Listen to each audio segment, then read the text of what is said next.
विचार की शक्ति से क्या कुछ होता है, इसका एक दृष्टांत महाशय स्वीट मार्डन ने अपनी पुस्तक पीस, पावर एंड प्लेंटी में लिखा है। एक बूढ़े पादरी का वर्णन किया है। उसमें उसके वास्तविक दांत निकल चुके थे। कृत्रिम दांतों का पूरा जबड़ा उसके मुंह में रहता था। रात का समय होने से पहले वह दांतों को एक गिलास या प्याले में रख देता, प्रातः फिर से अपने मुंह में लगा लेता। एक दिन प्रातः ही पादरी साहब उठे तो पेट में कुछ पीड़ा हुई। स्वभाव के अनुसार उसने प्याले की ओर हाथ बढ़ाया कि दांतों को मुंह में लगा ले, किंतु दांत वहां थे नहीं।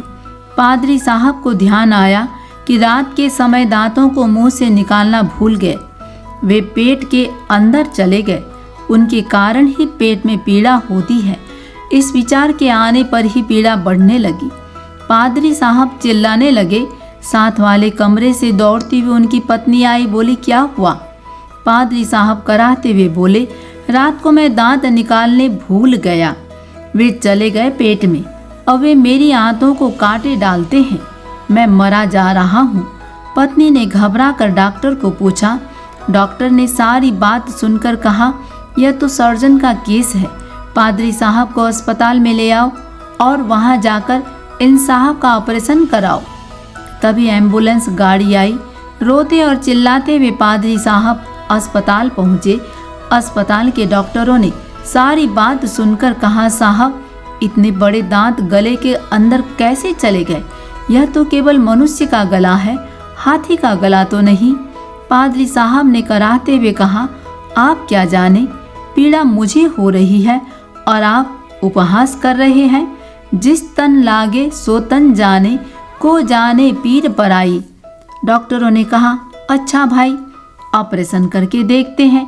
ऑपरेशन की कोठरी में जाकर पादरी साहब को लिटा दिया। सारे शल्य यंत्र, चीर फाड़ के औजार तैयार कर लिए गए। क्लोरोफॉर्म मंगा लिया गया, किंतु इससे पहले कि उसकी डांट खोली जाती और पादरी साहब को क्लोरोफॉर्म सुंघाया जाता, अस्पताल का चपरासी दौड़ता हुआ ऑपरेशन के कमरे में आया। बोला, यह तार आया है। डॉक्टर ने खोलकर पढ़ा। पादरी साहब की पत्नी ने भेजा था और अपने पति के नाम लिखा था। तुम्हारे दांत बिल्ली उठाकर ले गई थी, चौथे कमरे में मिल गए हैं। तार पढ़कर डॉक्टरों के होठों पर तो हंसी खेलनी ही थी। पादरी भी अपना दर्द भूलकर एकदम उठ बैठा। कहने लगा, जब से मैं इस मेज पर लेटा हूँ पेट की पीड़ा कम होने लगी है और अब तो पीड़ा बिल्कुल भी नहीं है।